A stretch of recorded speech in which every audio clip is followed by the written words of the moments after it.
Today, we got to talk about international signing period, which opened up on Sunday. We have players agreeing to contracts to avoid arbitration. We have free agency getting thinner and thinner. We have former Tigers signing with new teams. A lot to discuss. All today on Locked On Tigers. You are Locked On Tigers, your daily Detroit Tigers podcast. Part of the Locked On Podcast Network, your team every day.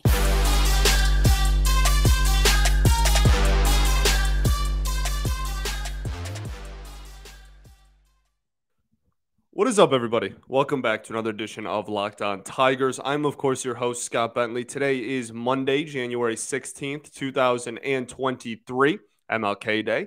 Thank you for making Locked On Tigers your first listen every single day. We are free and available wherever you get your podcast. Forgot the word get there, including YouTube. This episode is brought to you by BetOnline. BetOnline, as you cover the season with more props, odds, and lines than ever before. BetOnline, where the game starts. Okay, let's talk about the Detroit Tigers, shall we? We got a lot to go over, like I said, in the cold open there. We're going to cover quite a lot, just news and notes from the last 4 or 5 days.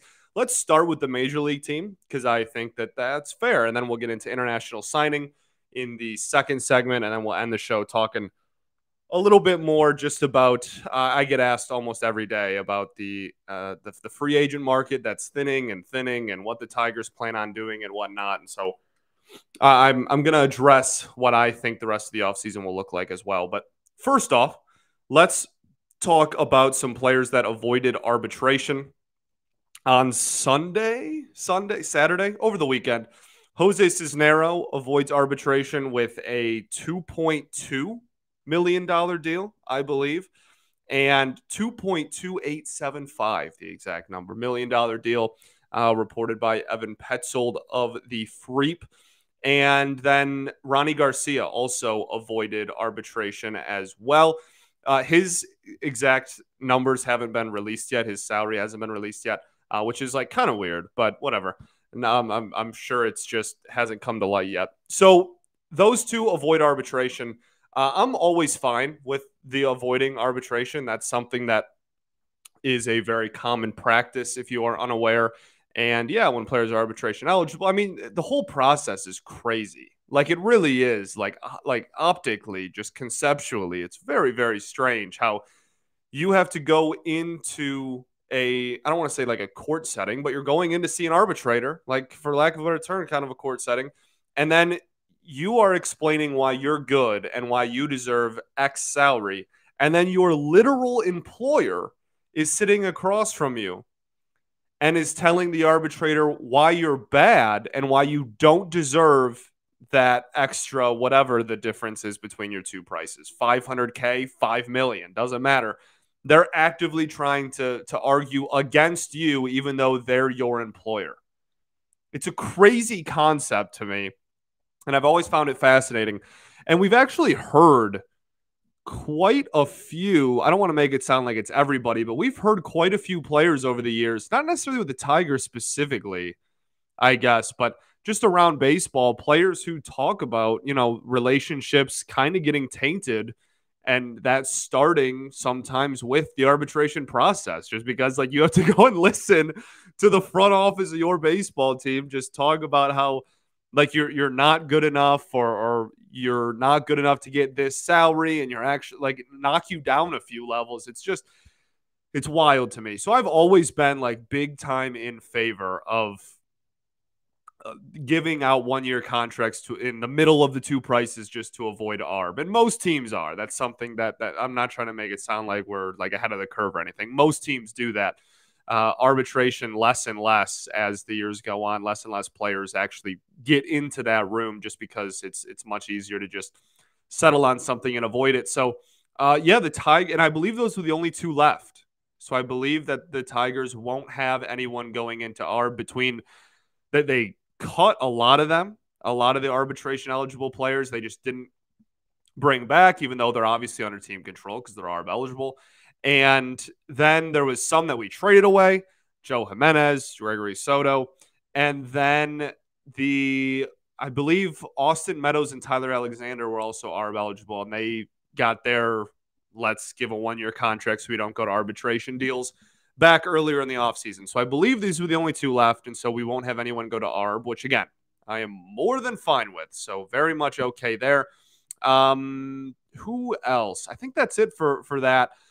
I want to talk a little bit about former Tigers that are now with new teams. Willie Castro got a minor league deal with an invite to spring training from the Colorado Rockies. So just that continues to, I don't want to say prove, but kind of reiterate, like this is what other teams think of your like borderline everyday starters at one point last year, right? Like Victor Reyes, both Castros, all have gotten minor league deals, right?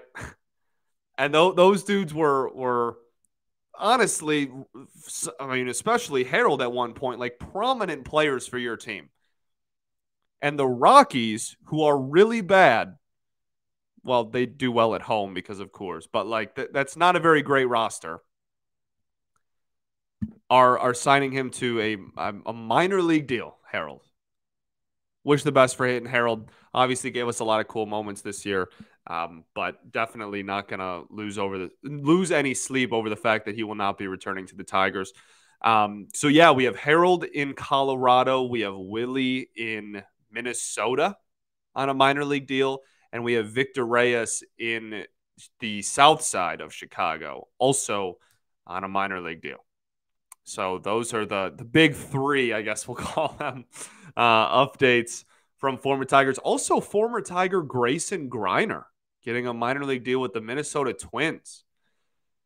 You know, he keeps finding work, and props. Props to Grayson Greiner, man. I mean, he was certainly one of the, when this team was really, really bad, right? Like, least we forget, you know, we're complaining now. 2019 was brutal.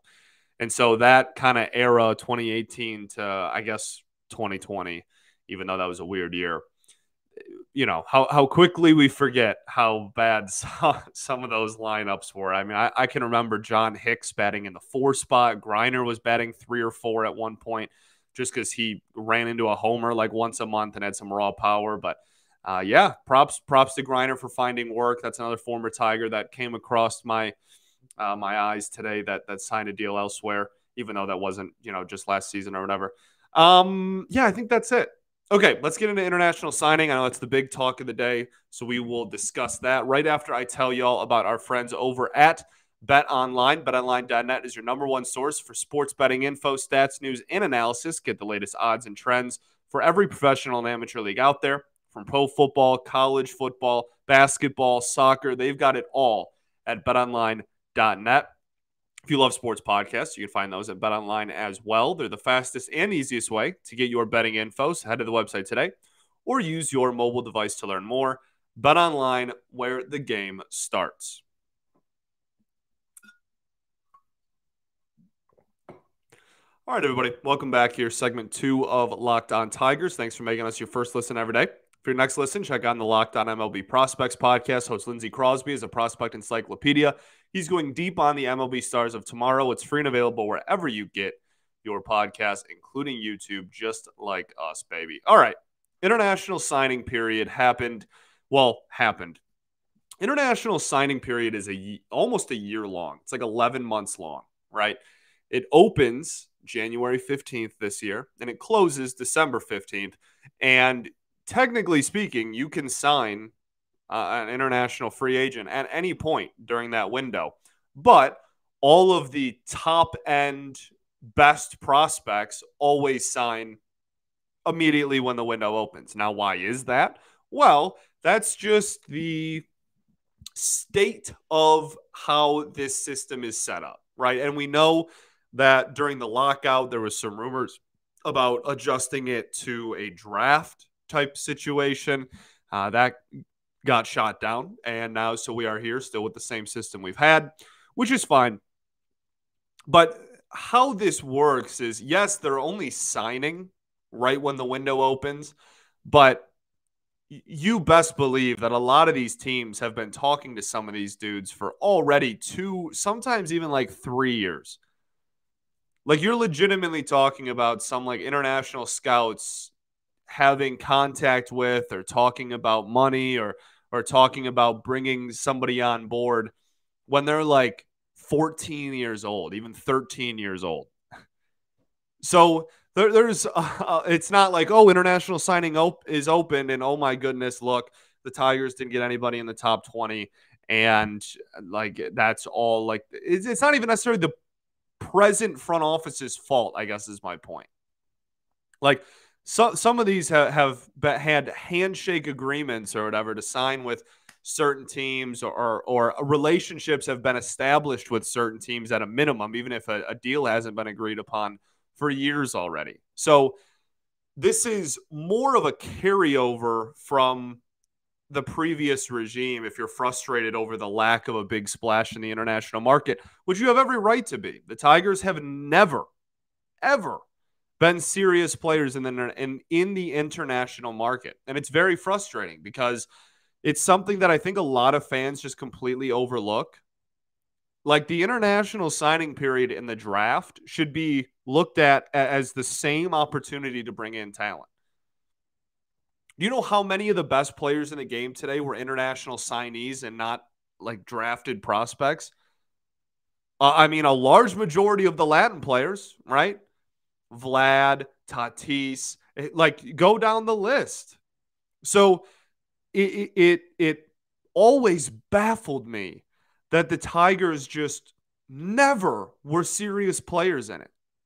And their mindset, especially during the Dombrowski era, their mindset was much more, this is the amount of pool money we have, and it changes almost every year. Now we have like 6.2 mil, I believe, was our number this season. But between the lockout and just like negotiations over the years, it literally changes all the time. But for a while there, it was 5 mil.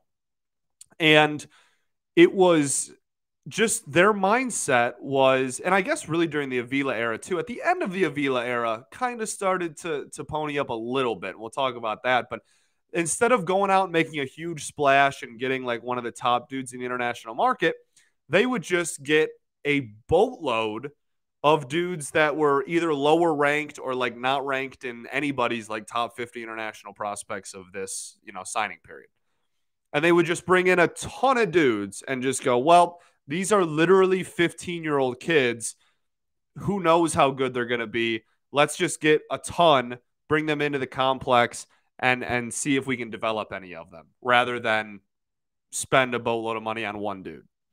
And then, like I said, at the end of the Avila regime, they, to their credit, started getting a little bit more aggressive in the international signing period. You saw Roberto Campos, obviously, when he got signed, he was the biggest international signing in Tigers history, just according to money that was given to him.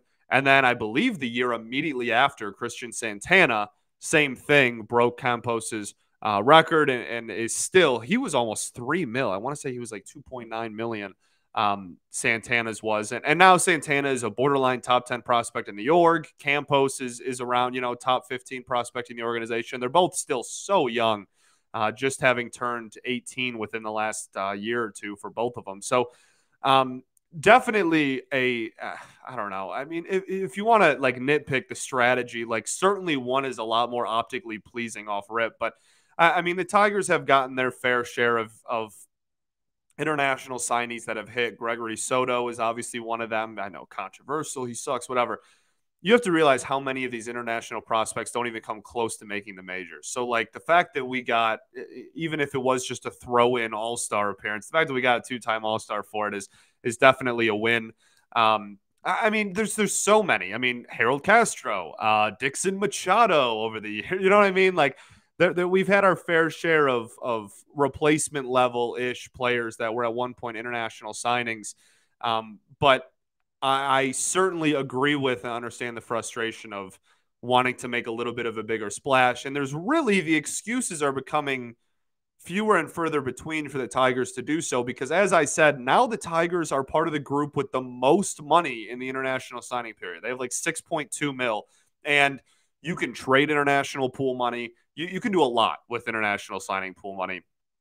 And a lot of it is predetermined somewhat based on the competitive balance, right? Like we see the competitive balance rounds in the draft, and oh, like this team's a small market, they get an extra pick in between the first and second round, or oh, this team lost a player that got offered a qualifying offer, they get an extra pick, or so it's somewhat similar to that. Like depending on all of those factors, you can get more or less money.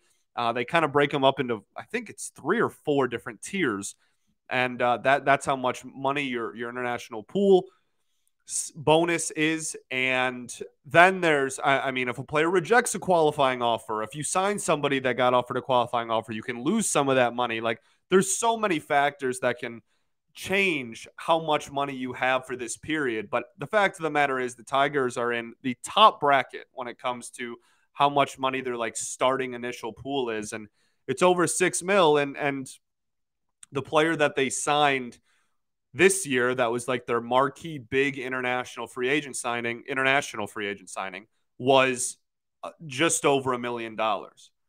So I understand the frustration. I think it's totally justified. Now, again, I'll reiterate what I said earlier. It's also important to remember that so many of these deals and relationships have been formed for so long that like Harris, no GM, the greatest GM or president of baseball ops, whatever, the greatest front office in the history of baseball was not going to come in and just immediately get a ton of the top international free agents in year one. He was hired, 4 months ago? Like it was just an impossible task. So we'll hopefully start seeing a little bit more aggression in that front next year. And if it's not there 2 years from now, then it looks like it's just more of the same old, same old. But it's really hard to judge that and critique that, at least against Harris and the new front office immediately, just because that's just an impossible task. And they got in way too late into the game to really change some of those. I don't want to call them predetermined because they're not, but some of those, already formed kind of relationships there. But okay, I've just rambled a ton about how it works and how it's set up. Let's talk about some of the players a little bit. The big signing, the highest ranked player, he's the number 32. Yeah, 32 ranked player, according to MLB.com in the international signing pool, is 17-year-old catcher Enrique Jimenez. He is a switch hitting catcher. I mean, this is really, it's when you look at scouting reports for a lot of these dudes, most of them are going to be like around 50 grade. If you're looking at the 2080 scale, like they're pretty much all going to be around 50, except for like maybe the top players, just because again, like these are literally like 15 to 17-year-old kids. Like who knows what they're going to develop into as far as play style goes. But this is anytime you get a switch hitting catcher, that's already kind of intriguing. So that's kind of cool. But yeah, I mean, solid arm, has impressed defensively. Still some room to grow there for sure. But all teenage catchers always have room to grow defensively. Has some power that is really looked at as a positive. And yeah, I mean, I'll also say for any of these dudes, the analysis and the scouting report is not going to be super in depth, because I'm going to sound like a broken record. But again, these are teenagers. These are dudes that are not even old enough to be like seniors in high school. So it's very difficult to look at them, and they're not playing in the States where scouts are kind of everywhere and prevalent. So like I said, a lot of the scouting reports are going to be all like sound very similar, just because they're it's hard to differentiate at that age. But definitely some raw tools. That's really what you're looking for in this period. You're looking for raw ability and raw tools to be able to develop. And again, anytime you get a switch hitting catcher with powers from both sides of the plate, you're going to be pretty pumped about that. So that's the biggest signing. Then we have Michael Orozco. Again, if I mispronounce any of these, no disrespect intended. 17 years old as well, a shortstop. Has really a beautiful swing. I very much encourage you to go look up this dude's swing, because it is an absolute beauty. The tape on him is awesome. And yeah, this is more of a bat first prospect, according to MLB.com. And yeah, I mean, we've seen those before. Christian Santana was another one that was kind of like bat over glove. Like people talked about Christian Santana kind of being similar to Johnny Peralta in the sense that not in build or physical ability or anything, but just in the sense that he was going to be more of a hit first shortstop. And this seems to be kind of a similar build as well. Then next up, we have Christian Perez, the 48th ranked prospect in the international science. We got 3 in the top 50, which is kind of cool. But again, I understand the frustration. 3 in the top 50, but they're all from 32 to 50. I get it. Perez is a 16-year-old outfielder with some really impressive physical tools for sure, and already some serious pop at only 16 years old. So that'll be one where they try to kind of develop the tools. He already has speed. They're going to try him in the center field just because that's what you do with young prospects, right? You're going to put them in. All these dudes are going to play either catcher, shortstop, or center field for immediately. And then once they get older and they start, filling out a little bit more, then they'll decide, okay, maybe we're going to move you to a different position. But for now, almost all of these dudes play either catcher, shortstop, or center field because that's where the best players on their childhood teams play, right? So then after that, there's a lot of not ranked players. So we'll just go through those names really quickly, but not much of scouting reports on any of them. Anibal Salas, an outfielder from Venezuela. Abelardo Medrano, an outfielder from the Dominican Republic. Brandy Caraballo, an outfielder from the Dominican Republic. And Juan Hernandez, a shortstop from Venezuela. There will also be a lot more signings. That's just at the present moment, at the time of this recording. Those are the ones that the team has made official up to this point. And like I said, this period is really like almost a calendar year long, and you can pick up more and more players. But almost all of the top 50 will be signed within the first couple of days. And already, I think over half have been signed at the time of this recording. And I'm doing this on Sunday afternoon. So definitely something to keep an eye out for there. And yeah, again, I understand the frustration. I really do. It's really frustrating that we never, ever do anything in the international market. It's infuriating, actually, because a lot of the best players in baseball come from the international market, and we just aren't ever players in that. And it's really, really frustrating. So I'm hoping that given some time, this front office can change that, and we can kind of make more of a footprint and more of an impact in the international market because it's vital to team success. It's such an easy way to improve your farm system without having to draft well, and we just didn't do it. And we weren't drafting well either back then. So, whatever. That's a whole different conversation. But there is your international signing update after day 1 of the international signing period opening. Let's talk about the remainder of the Tigers offseason because I know that is something that I get asked about almost every day. So we'll do that right after I tell y'all about our friends over at Built Bar. If you're looking for a delicious treat but don't want all the fat and calories, you have to try Built Bar. We just got through the holiday season. I know my goal is to eat a little bit healthier. And if you're like me, you want to eat a little healthier, but you don't want to compromise the taste, I have something for you. You have to try Built. It's healthy and actually tasty. They're so delicious, you won't even think they're good for you. They're perfect for your New Year's resolution. What makes them so good? Well, for starters, they're covered in 100% real chocolate. They come in unbelievable flavors like churro, peanut butter brownie, coconut almond, etc. I don't know how they do it, but they consistently make a bar that tastes amazing while also being good for you. The macros are great too. 130 calories, 4 grams of sugar, and a whopping 17 grams of protein. You also don't need to wait around to get a box. You don't have to wait and order it online anymore. You still can if you'd like to. But now they have deals with Walmart and Sam's Club. You can get a 4-bar box at Walmart. You can get the 13-bar box at Sam's Club with all their delicious flavors in it. Cookies and cream, double chocolate, coconut puffs, churro, cookie batter. Really just the best out there. So go to Walmart, Sam's Club, order online, however you want to get it. Go check out Built today.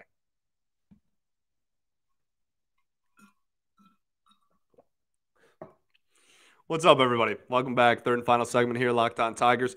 Okay, let's talk about the rest of the offseason. Shall we? We shall. So it is, I understand everyone's frustration with that as well. This was, we were kind of told that a lot of moves were going to be made. I was one of the leaders in the charge, and like a lot of changes were going to be made And even though there hasn't been nearly as many major league signings as I thought there was going to be, change has a lot of change has still been made, which is important to remember. But I know that you guys don't want to hear that. Let's talk about what is going to happen from here on out. Trey Mancini signs with the Cubs over the weekend. Just on another, I mean, Andrew McCutchen was on some of your guys' lists of players you wanted to see brought in. There's a lot of the free agency market is thinning and thinning and thinning. And basically, I am just going to tell you that I would not hold my breath on really any more free agent signings.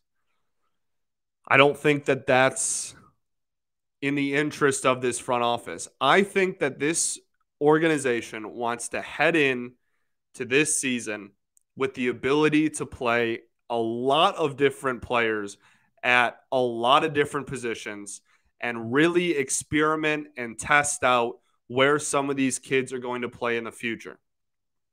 They don't want to roadblock anyone because they know that even if they went out and were huge spenders in free agency, this team was going to be nearly impossible to just like overnight turnaround competitor. So what they're going to do instead is they're not going to logjam anyone. They're not going to block anybody. And they're just going to play, especially with the amount of versatility they have with Vierling, with Matan, with Kreidler, with Henry Malloy playing multiple positions. Like, they have so many players on this team now that can play a multitude of positions that I think that the whole season, we'll talk about it a little bit more when we start predicting lineups and final rosters and et cetera. But I don't expect let's try this person at this position today and this person at this position the next day to just be a spring training thing. I think this is going to be a season-long experiment, for lack of a better term. And they're going to see what they have in these guys. And they're going to say, okay, well, so-and-so played 60 games at not shortstop. Javi's going to get shortstop, but 60 games at second, 60 games at third, played in the outfield a little bit. This is what we thought of him. Okay, next player. And they're going to analyze each one of these players. And then next year, they're going to have an even clearer image in their eyes of who is destined to be on this team for the long haul. And it's something that is a lot more difficult to do when, if you weren't really going to be competitive anyway, then what's the point of, and again, I'm just the messenger here. What's the point of bringing in somebody on a 1 or 2 year deal just to kind of bridge the gap to the player that you're blocking anyway? Then you're just kicking the can down the road. So let's just see what we have immediately. See what these players are going to do this year, and then we'll reassess and reanalyze and talk about the plan going forward next offseason. And I think that that's the plan. So I don't expect really very many, if any, more free agent signings from here on out. If there was one small one maybe that they thought maybe had the potential to stick around long term, I guess that's something that we could see. But I mean, genuinely, if they didn't make a single free agent signing from here until opening day, it would not shock me at all. I do think that they are a lot more fond of improving their team via trade. And that's something that I am still very convinced on January 16th that the Tigers will make another trade from now until when spring ball starts. I'm rather convinced. I don't know whether I've just convinced myself and it's totally not going to happen or what, but I am very convinced that is going to happen still. And who knows the magnitude, if it's like an Erod trade and it's a really big deal, or if it's just one of the bullpen pieces for maybe a couple more young controllable bats again. But I really do expect them to continue to do that because I think that makes more sense for where they are at right now. I understand that logic. And again, I know everyone's frustrated. I'm going to get, you're, stupid, whatever. That's fine. But given where they are now, I'm not talking about where they were given at the start of the offseason. Given where they're at now and the free agents remaining, what is the point of signing a 1-year player? There really isn't much. Like, this team's going to be bad, and there's no 1-year deal out there that's going to change that. So you might as well just stick with what you have. Now, again, if you rewound to October and asked me that, I would still want them to be probably a little bit more aggressive in the initial free agent market. But given what's left, there's pretty much no point. We are where we are. And I understand that mindset on January 16th a lot more than I did in October. So, and who knows if it's a Harris thing? Who knows if Illich is being a penny pincher? Like, we'll never know. But the fact of the matter is that this is where we are, and that logic tracks for me today. And if you are trading someone, you are receiving potentially a player with 5 to 6 years of team control. You're not getting a 1-year deal that's just a stopgap. You're trading someone away that presumably has decent value, but is not going to help you in the long term. Gregory Soto, Joe Jimenez, etc. And you are going to receive players with probably bats still, with a lot of years of control left, and they're going to be thrown in the mix, and they're going to be versatile, and they're going to have the ability to play their way on to the future plans of this team as well, just like all the other players that have already done that so far. Malloy, Vierling, Matan, etc. And so I would expect more of the same is pretty much the summarized version of that. I understand that upsets a lot of people. That's fine, but we are where we are, and I can see the vision a lot more now than I could have in October for sure. Okay? All right. Thanks for making Locked On Tigers your first listen every day. For your second listen, check on the Locked On MLB Prospects podcast. Host Lindsey Crosby is a prospect encyclopedia. He's going deep on the MLB stars of tomorrow. It's free and available wherever you get your podcasts, including YouTube, just like us. Hope everybody had a fantastic weekend. I appreciate y'all very, very much. And we'll be back on Wednesday. Peace and love. Going to therapy's dope. I'll catch y'all then, baby. Go Tigers.